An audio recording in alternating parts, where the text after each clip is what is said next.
en esta hora tomar una porción de la palabra de Dios para continuar y concluir en esta noche el estudio que hemos venido realizando y desarrollando a través de la vida del profeta Elías en lo que tuvo que ver su aislamiento. En el primer libro de los Reyes, el capítulo 17, voy a leer del versículo 17 hasta el 19. Después de estas cosas, aconteció que cayó enfermo el hijo del ama de la casa, y la enfermedad fue tan grave que no quedó en él aliento. Y ella dijo a Elías: ¿qué tengo yo contigo, varón de Dios? ¿Has venido a mí para traer a memoria mis iniquidades y para hacer morir a mi hijo? Y él le dijo: dame acá tu hijo.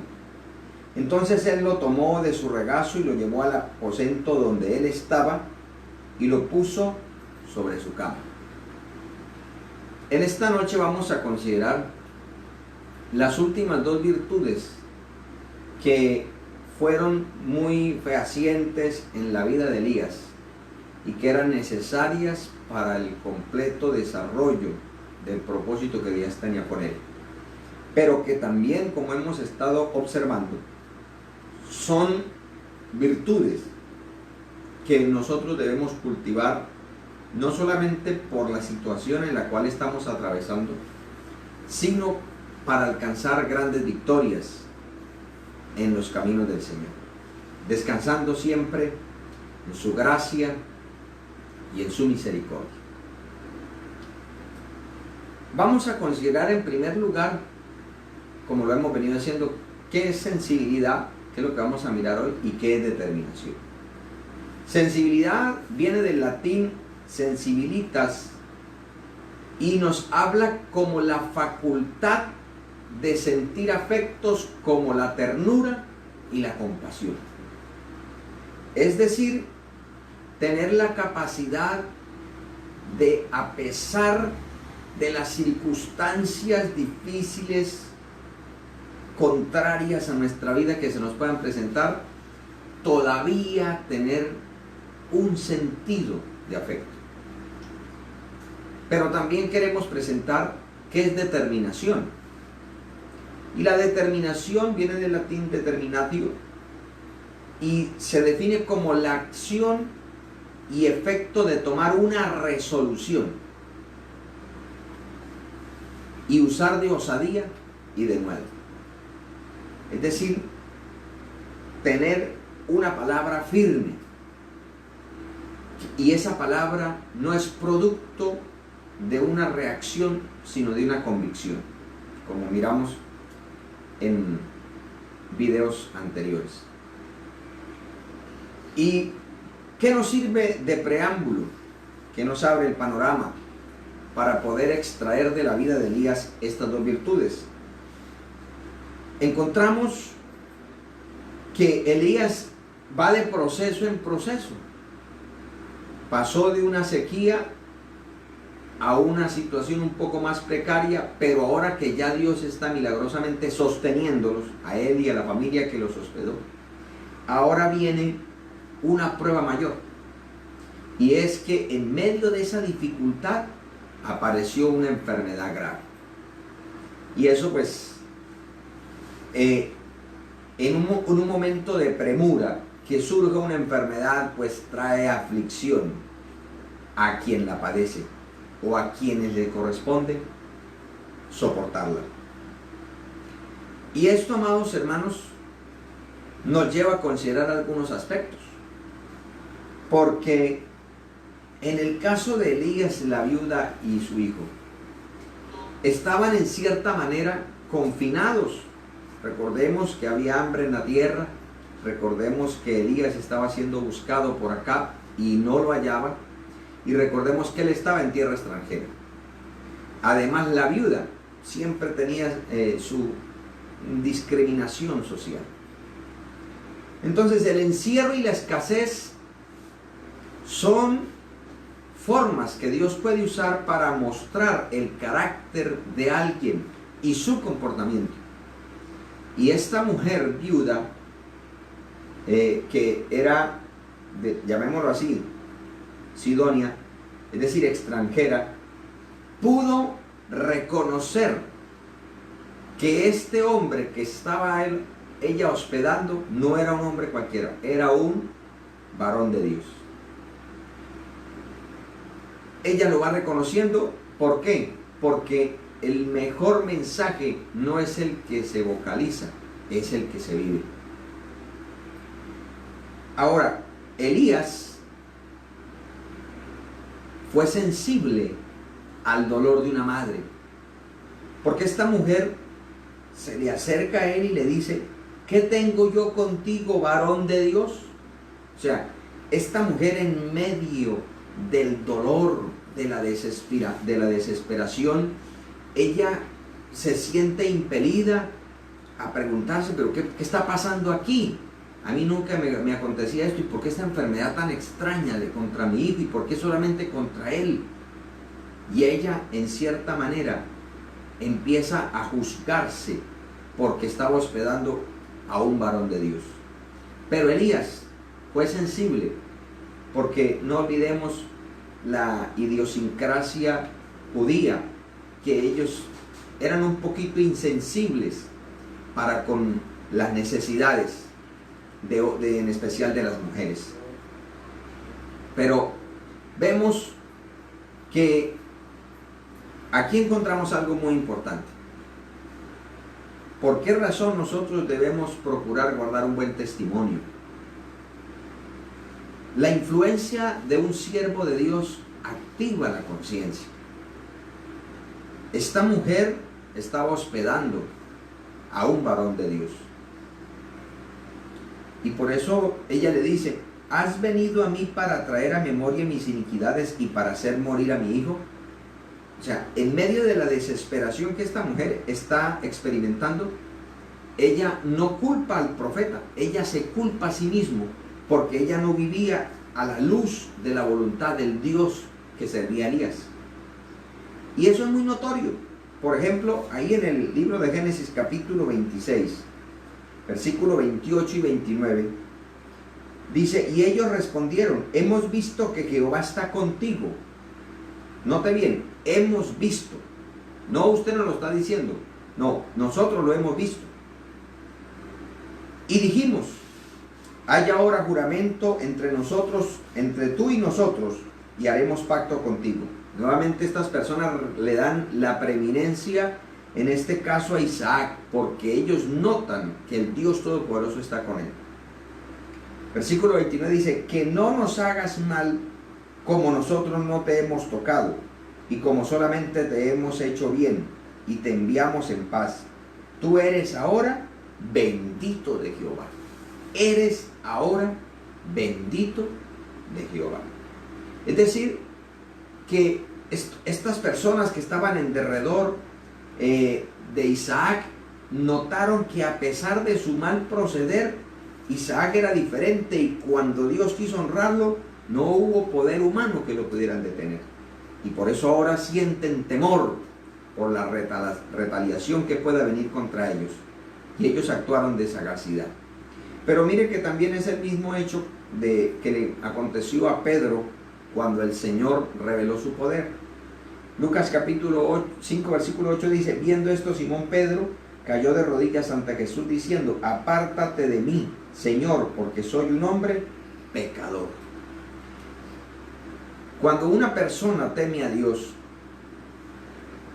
esa unción que está sobre él hace que las conciencias de alrededor se activen, porque el pecado tiende a cauterizarlas, a callarlas o a matarlas.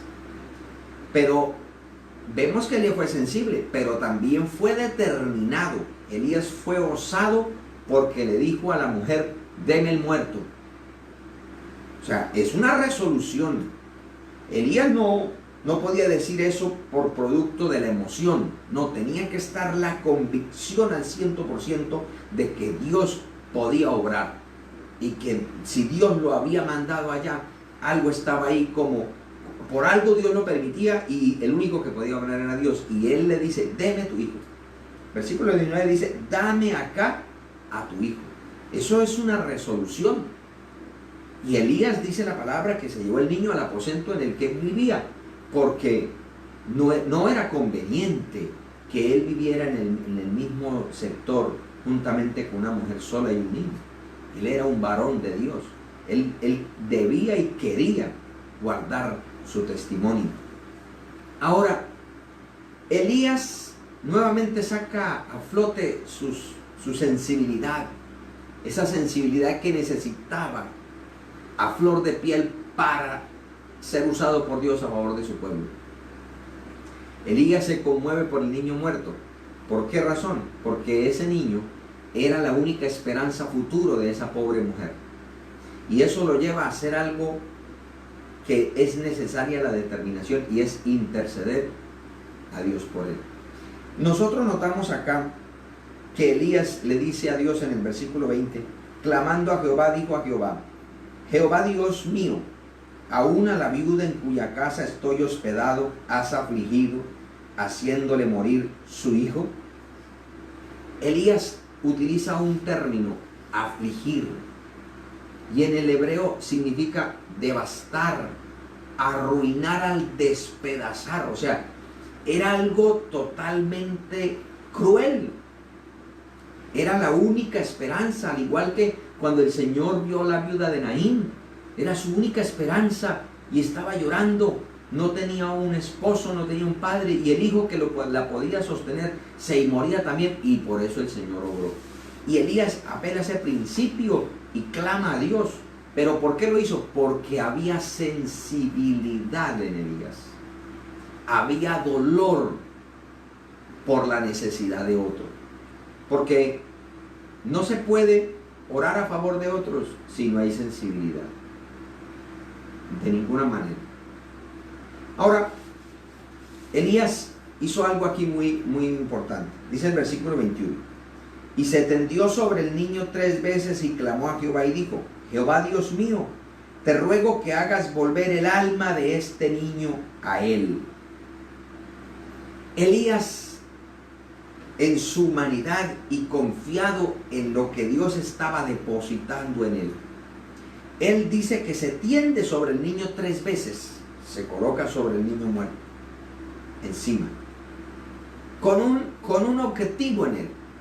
Él quería transmitirle su calor corporal para que no se enfriara más, como si así pudiese iniciar un proceso de resurrección.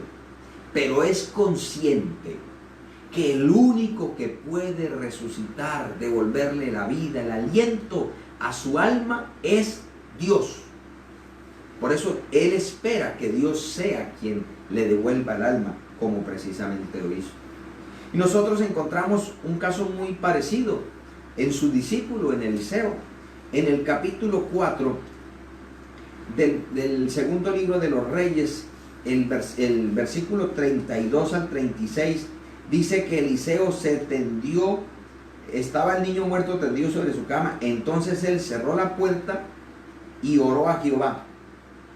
Dice, después subió y se tendió sobre el niño, poniendo su boca sobre la boca de él y sus ojos sobre sus ojos y sus manos sobre las manos suyas, y así se tendió sobre él, y el cuerpo del niño entró en calor.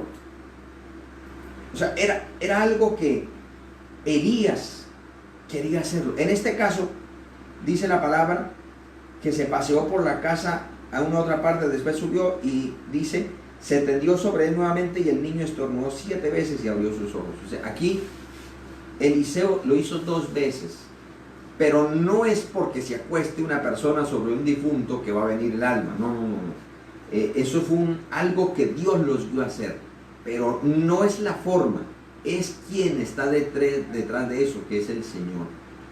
Entonces, mira, amados hermanos, que aquí hay algo. Nosotros, si queremos ayudar a alguien, a un hijo muerto, no podemos ser insensibles. No podemos simplemente echarle más carga al pecado que ya lo tiene sepultado, tratándolo mal, aislándolo. No, debemos ser sensibles, no por la condición ni aprobando la vida como esté, porque Hay personas que no están muertas físicamente, pero sí lo están espiritualmente, y que antes estaban vivas, llenas del Espíritu Santo, llenas de la vida de Cristo, pero ahora están muertos. Y claro, por donde vayan, exhalan el olor de la muerte. Pero detrás de ese hedor hay un alma que vive, hay un alma que gime por ser resucitada. Y a eso es que se debe apelar, a que Dios sople aliento de vida, y esa vida, ese alma, ese cuerpo se vuelvan a fundir en el Espíritu y vuelvan a ser activos delante de Dios. Pero mire de que Elías no simplemente lo hizo a la distancia, no, él le expresó su calor.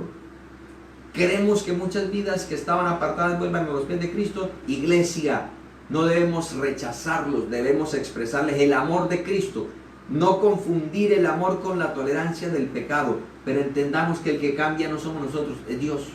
Pero expresemos el amor, porque si nosotros rechazamos al que está perdido, él, aunque su alma espiritual, su vida espiritual quiera recibir algo de Dios, necesita también un estímulo emocional, porque él no está muerto físicamente, él está vivo. Pero resulta que los que le brindan un abrazo, los que le dicen, uy, usted sí es mi propio amigo, mejor con usted hasta la muerte, son los parches del pecado, los que andan por ahí en la calle practicando el pecado. Pero aquel que tiene vida, en vez de ofrecerle también ese calor humano, le rechaza es la indiferencia. Apártese porque me contamina, échese para allá, hijo del diablo, sin vergüenza. No, no, no. Dejemos que ese trabajo lo haga Dios. Además, recordemos, ¿qué le dijo Elías a la viuda? Le estuvo recriminando que era sidonia, que era... No, pero su testimonio la fue partiendo por dentro, y ella reconoció que era un varón de Dios. Hay cosas que nosotros no podemos hacer, pero hay otras que nosotros debemos hacer. Necesitamos la sensibilidad en favor de las almas perdidas, y queremos que Dios cuente con nosotros para un gran avivamiento. Ahora, Elías estaba llenando la medida que Dios quería como intercesor, porque mire lo que dice el versículo 22. Y Jehová oyó la voz de Elías, y el alma del niño volvió a él y revivió. Es decir, Elías logró compenetrar todos estos factores que Dios estaba enseñándole, porque lo que iba a hacer necesitaba todo junto. Necesitaba fe, necesitaba obediencia, necesitaba sensibilidad, necesitaba humildad, paciencia, resiliencia. Necesitaba todo esto para ser usado como Dios quería. Y qué alegría la de esta mujer cuando Elías le devuelve a su hijo. Qué maravilla cuando una persona nota que por la oración de otro recibe un milagro de Dios. Eso es algo indescriptible. Y eso es algo que Dios quiere que nosotros como iglesia disfrutemos, porque la iglesia es el cuerpo de Cristo. Y al apóstol Pablo dice que toda potestad se la ha dado a la iglesia, la cual es su cuerpo. O sea, amados, en nosotros, en nuestras manos, en nuestros labios está un poder sobrenatural. Usémoslo como es debido. Nosotros tenemos poder para dar vida, dar muerte. Nuestras malas palabras pueden sepultar a alguien, o nuestras buenas palabras pueden ayudar a alguien. Y repito, no porque sean nuestras, sino por lo que Dios ha colocado en nosotros. Pero es nuestra responsabilidad usarlo como es debido. Ahora, la viuda es usada para confirmar que Elías ya está listo para una misión poderosa que debe próximamente entrar. Recordemos que la Biblia dice: alábate la boca del extraño y no tu propia boca. No soy yo el que debe decir, ¿usted no sabe quién soy yo? Yo soy varón de Dios. No, deje que otro lo diga. Nosotros no tenemos por qué defendernos. Dejemos que otro lo haga. Dejemos que Dios sea el que testifique. ¿Y cómo lo va a hacer Dios? A través de otras bocas. En este caso, la viuda.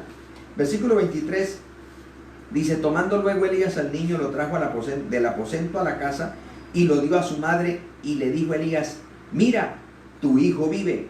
Entonces la mujer dijo a Elías, ahora conozco, mire, ahora conozco que tú eres varón de Dios y que la palabra de Jehová es verdad en tu boca. Y este término verdad en el hebreo, miren lo que significa, amados hermanos. Miren la importancia de lo que hablamos. No importa que estemos pasando momentos difíciles, la función de nuestra palabra sigue siendo la misma. Debemos ser canal de bendición. Dice, ¿qué significa verdad? Estabilidad, confiabilidad, firme, o sea que es algo perpendicular, estable. Y esto viene de una raíz que significa levantar, criar como padre. Es decir, amados hermanos, usted, todo aquel que me esté viendo, que ha sido redimido por la sangre del Cordero y que el glorioso Espíritu de Dios mora en usted, como en mí. Nosotros tenemos una gran responsabilidad porque gozamos de un gran privilegio. Nuestra boca está puesta para bendecir. Y dice, y no maldecir. Así que nosotros, mire lo que significa levantar. Dios quiere que levantemos al que está caído, que ayudemos a criar, no dándoles el alimento físico, porque tienen sus padres que tienen la responsabilidad al respecto, pero estamos hablando de esa vida espiritual que Dios espera contar con nosotros para que muchas almas sean salvas. Amados, Dios tuvo que procesar el corazón de Elías para que pudiera ser útil. Y recordemos que el corazón está directamente ligado con la boca. Cristo dijo, de la abundancia del corazón habla la boca. La boca no va a hablar lo que quizás los músculos que se competen en la boca quieran gesticular, de ninguna manera. Todos los miembros de nuestro cuerpo simplemente hacen lo que el alma dice. Y si nuestro corazón ha sido procesado, pues vamos a hablar, a hacer, a ver, a caminar como Él quiere. El profeta Jeremías, en el capítulo 15, el Señor le dice algo muy precioso. En versículo 17.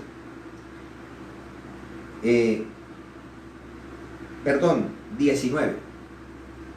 Dice, porque por tanto así dijo Jehová, si te convirtieres, yo te restauraré, y delante de mí estarás, y si entresacares lo precioso de lo vil, serás como mi boca. Usted se ha puesto a pensar que la Biblia dice que todo fue hecho por la boca de Dios.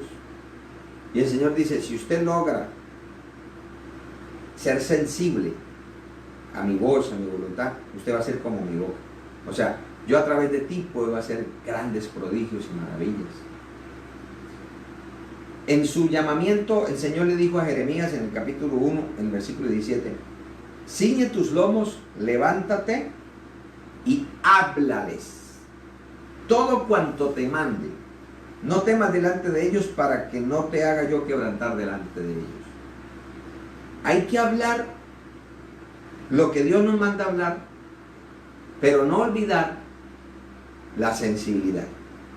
Porque Dios siempre lo que quiere y lo que procura es la salvación, la restauración. Si una persona rechaza el mensaje de Dios, a sí mismo se condena, porque ha despreciado eso que Dios quería para salvarlo. Ahora el Evangelio según San Marcos, el capítulo 11, el versículo 22 en adelante, le quiero leer todo este pasaje porque es muy precioso. Respondiendo Jesús les dijo, tened fe en Dios, porque de cierto os digo que cualquiera que dijere a este monte, quítate y échate en el mar, y no dudar en su corazón, sino creyere que será hecho lo que dice, lo que diga, le será hecho. Si nosotros lo dejamos hasta ahí, entonces es una invitación a, como muchos dicen, a declarar, a decretar. Yo decreto, yo ordeno, yo proclamo, yo y amén, ahora, y ahora, y ahora. Y Dios puede hacerlo ahora. Pero no debemos olvidar eso que sigue delante. Mire, dice, por tanto, o sea, hay una consecuencia, hay una conexión directa. Os digo que todo lo que pidierais orando, creed que lo recibiréis y os vendrá. O sea, tenga convicción. Pero el Señor mete aquí algo que a veces no se nota. Pero dice, y cuando estéis orando, o sea, cuando esté envuelto en esa gloria, en esa unción para hacer mover las montañas, pero en esa oración, porque yo creo que usted que me ve es un hombre y una mujer de oración, un joven, un anciano de oración, y hay momentos que está en esa oración y el Señor como que trae algo ahí,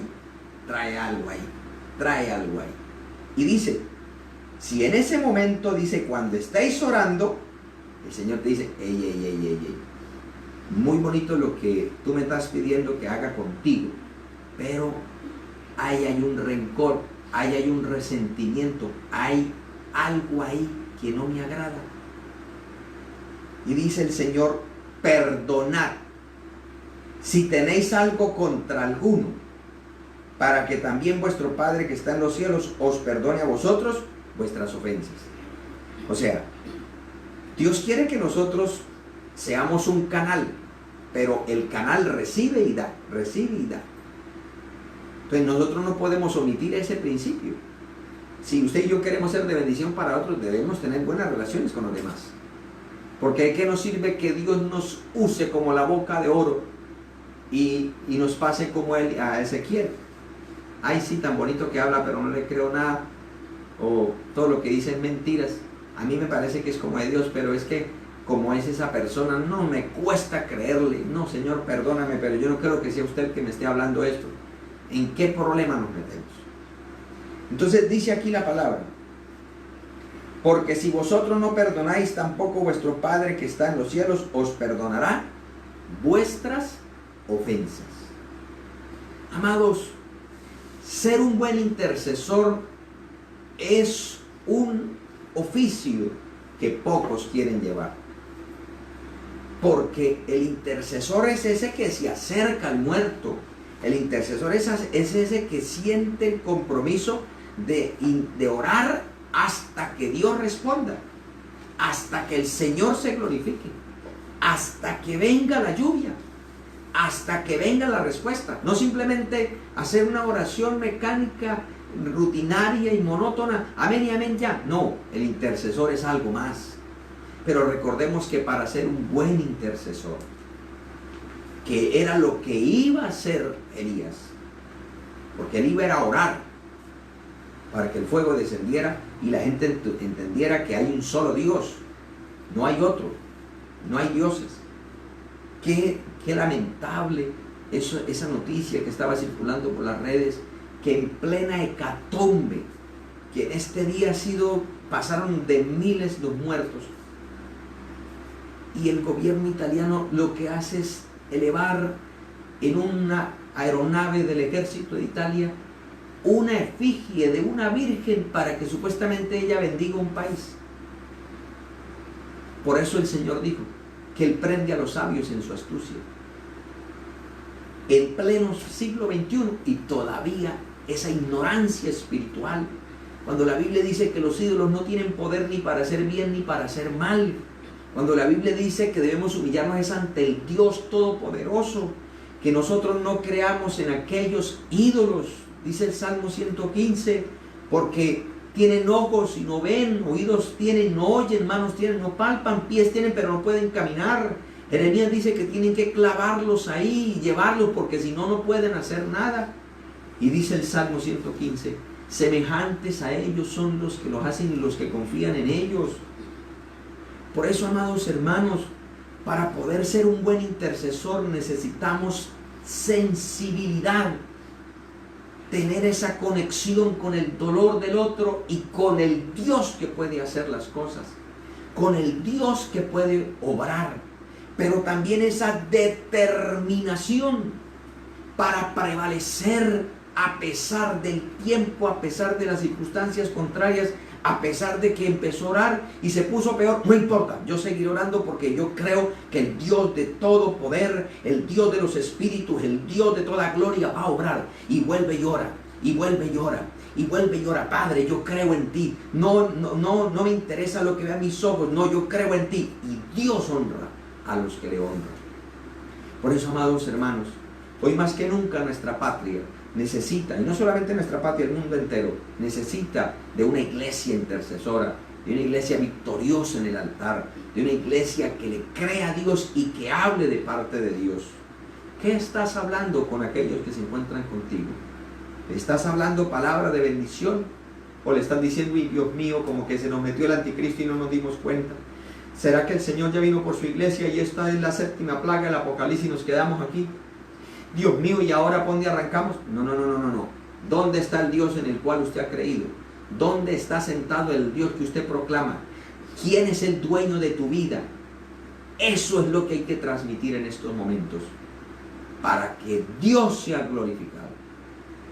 Yo quiero invitarles para que hagamos una oración. Y también invitarles para el día de mañana.